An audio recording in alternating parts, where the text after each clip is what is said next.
Welcome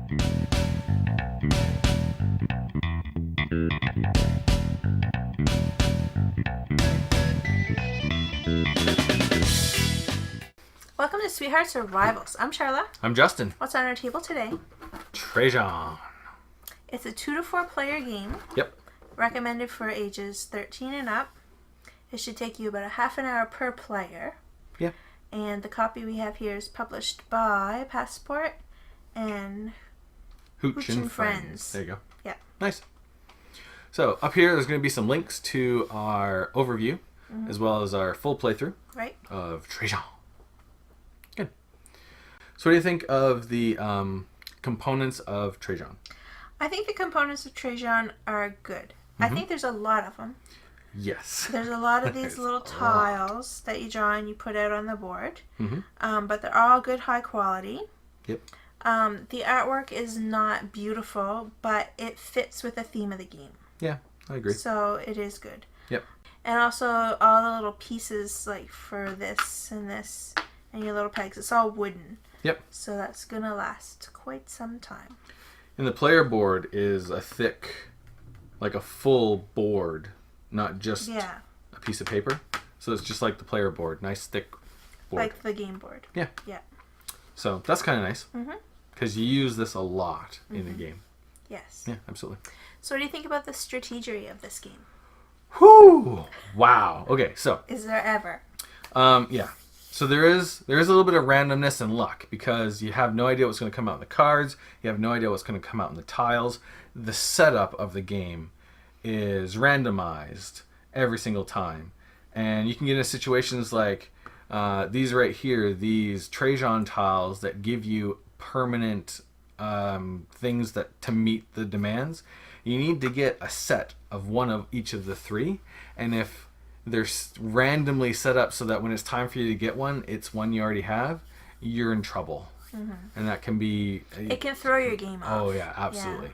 So there's a randomness in that. And these tiles come out every quarter and get replaced. So there's some randomness in that.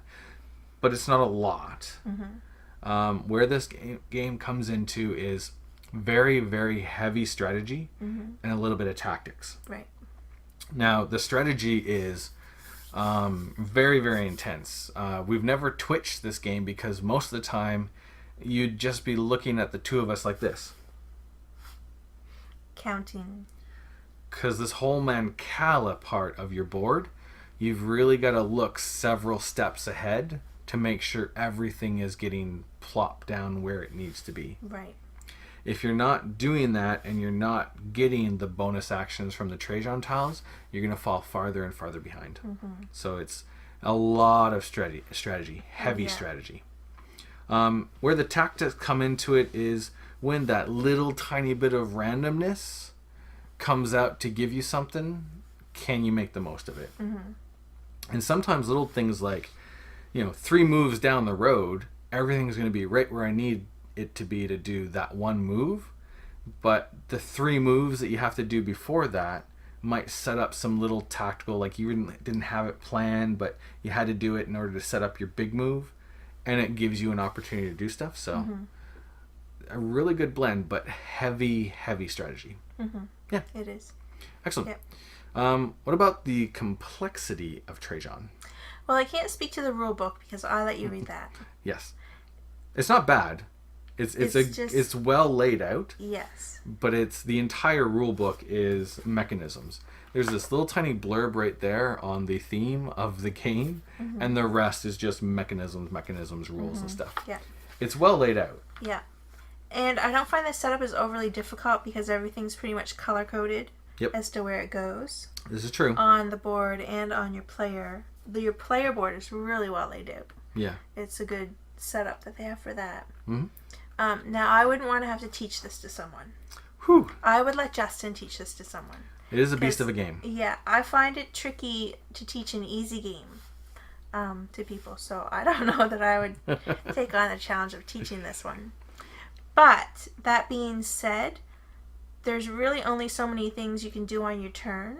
Yeah. Because this is going to be set up so many, well, this one can move 3, this one can move 2, this one... and then you just have to pick the action that you want to do. Yeah. So once you've played it a bit, I don't find it's an overly complex game. It's intricate. Yes. And everything works off of everything because it's so interconnected. Yes. But once, like I said, once you played it a few times and you know where you want to be headed, it's not overly complex. Yeah, not complex. It's on the high end of mid to heavy. And to play it well, you've got to really look at the interconnectivity. Right. Which can be complex. Yeah. Yeah. In some games, I find it hard to see the interconnectivity, but in this game, I really can follow it and like see what's going to happen. Because I mean, I'm the only one in control of my Mancala. Yeah, that's true. So there's not really a whole lot besides someone taking the tiles you want here. I mean, if someone takes something here, it's not really going to mess you up that much. No. But here it would. Yeah. But for the most part, you're pretty much in control of your own game. Yeah. Yeah. And basically, teaching the game, you've got the Mancala, which is basically like that's your main game on your turn.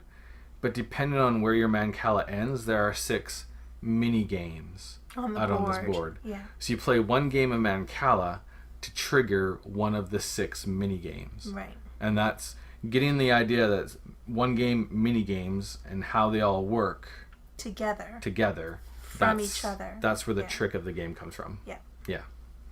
And triggering things within the mini games in order to get you bonus actions in other mini games is where the skill of this comes in. Yeah. You say skill, I say fun. Yeah, exactly. Yeah. So what do you think of the playability? Anytime we've ever talked about Trajan before in our videos, I've mentioned that I really like the theme of Trajan and I feel invested in the theme, and a lot of people don't see that. So when you look at the theme versus the mechanisms, I can understand why people look at this Mancala and think abstract game that has nothing to do with theme, and they look at these little mini games and a lot of them seem abstract. And some of them kind of do. I mean, I don't understand the building and why the builders need to be connected to each other. That's kind of odd. It's probably because you have to carry your building materials and they're so heavy you wouldn't really want to carry them too far away. There you go. Okay. You go to the council and ask for aid and you get whatever aid's available. The Senate gives you votes. The Trajan is interesting because it's just bonuses. It's like you're networking. Kind of, yeah. Because you're at the arch. Yep. Blabbing with your friends, networking. Getting the potential for bonuses. Right. The military makes sense because you're going out and conquering places and then setting up your legionnaires and getting bonuses and shipping. So there is some connection. The reason why I feel invested in the theme itself is because of this Mancala, and you get all these different color pieces. They're like little octocubes. And yeah, you can look at them, they're just octocubes, but I see them as the different kinds of people that I know society, that I'm manipulating in order to get all those bonuses. You're the puppeteer. Yeah. And maybe what would have helped bring that theme out is if they had little mini meeples of those colors. That would have been brilliant. Yeah. Because it doesn't say anywhere in the game that these are people. It doesn't. But that's how I feel. Right. And so... And it makes sense. Yeah. Being able to do that with all the interconnectivity of that game and the 6 mini games and getting the bonus actions in the games, being able to do that well gives me an incredibly satisfied feeling. When you pull off that awesome move. Yeah. Which I feel like I did a couple of those in the playthrough. Absolutely. Yeah. Yeah. And I managed to get 1 or 2 almost by accident. Right at the end. But to say about the playthrough, like we were trying to like just make snappy decisions and not so much strategize. Yeah. Because like we said, if we were just sitting here looking at our player boards counting, boring for you guys to watch. Yeah. So we may not have made the most opportune moves, but you still got to see how the game works. Yep, absolutely. Yeah. Now, moving past mechanics and themes, to be honest, we're not really sure how this scales with players. This has only ever been a 2-player game for us. Mm-hmm. It works really well as a 2-player game. It does. Yeah. love to play this with other players, but it's such a heavy game that, and you need that skill to play it well. I could see it being an incredibly frustrating experience for a new player to play against people who know what they're doing. Game length, if you can just play like this, I could see it being 30 minutes per player, but we don't. It usually takes us much longer. Well, we'll see what the playthrough was. True. And as for the replayability, one of the great things about this game is at the very beginning of the game, you snag randomly one of these bonus tiles for the end of the game bonus scoring. And that right there is going to give you a little bit of a, maybe this is the path to victory you should be trying out. So it's different every time. There's different ways. Like I think I did one building this entire time. Yeah. That was it. There's just one guy right there. Yeah. The last time we played, this was in the playthrough. It was the first time I'd ever tried shipping in any kind of serious capacity. So there is a lot of different paths to victory that you can do. I didn't even plan on doing military, but that's just what happened. It's not really a game that you can do a little bit of everything. No. You kind of have to pick a few of these sections of the board and focus on it. Yeah, absolutely. Yeah. So lots of replayability there, and again, that every time you replay it, you're going to get better at it. It's going to lead you to want to play it like over and over again in succession. Yes. And enjoy it more and more every time you play. Yeah. And for whatever reason, like we're not really players that want to invest a lot of time sometimes into a game to get better. Yep. But Trajan is one of those games that I do want to invest the time to get better. Yeah. And it's not so much, I'm not familiar with what these all do. It's not that at all. You play it once and you're familiar with all the pieces. It's true. When I said that, I was realizing that some of the games that take the time to invest, there's a lot of different like cards or something that you have to like read up on and study and try to figure out their interconnectivities. Yep. But with this, it doesn't have that to it. It's just a little bit different. It's just learning how to manipulate everything better. And how to work them all together. Yeah. So I like that. Yeah, absolutely. All right, so does it have the awesomeness or the cuteness? This game is way more awesome than cute. Absolutely. Way more awesome than cute. Yep. I'm sorry, but I can't think of one single cute thing. No? Well, you don't even like the pastel type player board? It goes with the theme of the game, but if it was a little more colorful, it would be cuter. Okay. They've got pink octo cubes, though. There you go. For some of these people you manipulate, but... The pink people. Yeah, the pink ones. There you go. Yeah. Nice. Awesome than cute. Yeah. Way more. Yeah. The awesomeness that I see in this game is, again, that just getting that skill to pull off that big move and then getting a ton of points. Yeah. And being able to, like, you got, in the playthrough, you got, like, 2 turns where you had, like, an action and then, like, 3 military actions. That was fun. That was crazy. Yeah. And amazing. And it's fun, too, because sometimes you get so focused on your board, you kind of don't realize what the other person's setting up. Yeah. So it's kind of interesting to see what kind of things they're pulling off. Yeah. Yeah. And that's like a whole other level of the skill. Once you can get to the skill where you don't have to constantly be staring at your board, you can be like, what are you doing and how am I going to mess it up? Yeah. Yeah. Absolutely. Mm-hmm. Let's see. So what game group do you think this would be an excellent game for? You need a smallish group because it only plays 2 to 4. Yeah. And I can't even imagine it going higher than that. It would take a long time to play. It would. You need a group that's going to play games together often because they're going to need to play this together often. And you can't have too many times where a couple of them are going to go off and play it on their own. Yeah, because you do get quite a bit better each time you play the game. Yeah. And your group has to be into heavy strategy games with a little bit of luck and tactics, but mostly that strategy and planning out stuff. Mm-hmm. And maybe your group kind of sees that manipulation theme of people in there, and maybe they don't. Maybe they just need to be really into mechanisms that are interesting and work together. Intricate. Yeah. Together. Yep. Yeah. That's the kind of group for Trajan. Mm-hmm. Absolutely. What's one thing you love about this game? I love the Mancala and manipulating the Mancala. I love that. That is my favorite part of the game. I love setting stuff up. Yep. Like, oh, if I do this turn, and then this turn, and then that on my third turn, boy, oh boy, is that going to be an awesome turn. What's one thing you didn't love about the game?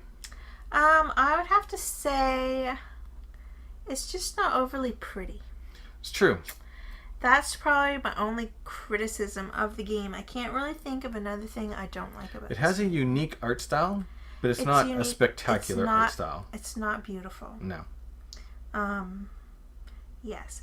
But it doesn't deter me from wanting to play the game because I get so involved in the game. Yep. I don't even have to look at the art to be entertained or to keep me immersed in the game. True. It's very functional too. Yeah, there's enough meat on this game's bones that I don't need any of the pretty stuff to make it awesome. Nice. I think the one thing I don't like about the game is the demands. I'm not particularly... I don't enjoy the demands from the populace. Oh, you find that takes away from what you want to be doing. I think sometimes it can be such a pain in the butt to get those Trajan tiles set up so that you don't have to worry about it that much. And then if you can't do that, you're constantly scrambling to get them when you could be doing awesome stuff. It's true. Yeah. I understand why it's there, and I don't know if the game would work as well without it. But at the same time, it can be very frustrating. Yeah. Yeah. All right, so did we finish this game as sweethearts or rivals? Trajan, we absolutely end this game as rivals. Rivals! Yes. Yeah. Yeah, this is definitely a game where we're done. Like, that was a good game. That was a good game. Let's play again. Well, this spoiler, if you haven't... That's mean. Probably didn't even hear that. Probably not. Anyway. Yeah. We did a list of our top games that we like to play each other against. Yep. Against each other. Yeah. And spoiler, this was my number one because when I pull out a win over Justin on this game, I get very excited. Yeah. And the first, handful of times we played this, I lost consistently because every time I would work with my man Cal, I was like, Trajan action, I ain't doing that. That's going to waste of time. I'm just going to keep doing other actions. And I think it was the fourth time, and I was like, why do you keep winning? And then I started to take note of what you're doing, and then it hit me, you need to do Trajan tiles to get bonuses to get stuff. Do extra stuff. Yeah. So doing two things is always better than doing one. It began to make sense, and then now we're pretty even. Yeah. Good. All right. So that's the game of Trajan by Stefan Feld. We were talking about it, and somebody mentioned they'd really like us to do a review of it. So there you go. We've done it. Woo! Hope you like it. I hope so. Thanks for watching. We'll see you next time. Laters.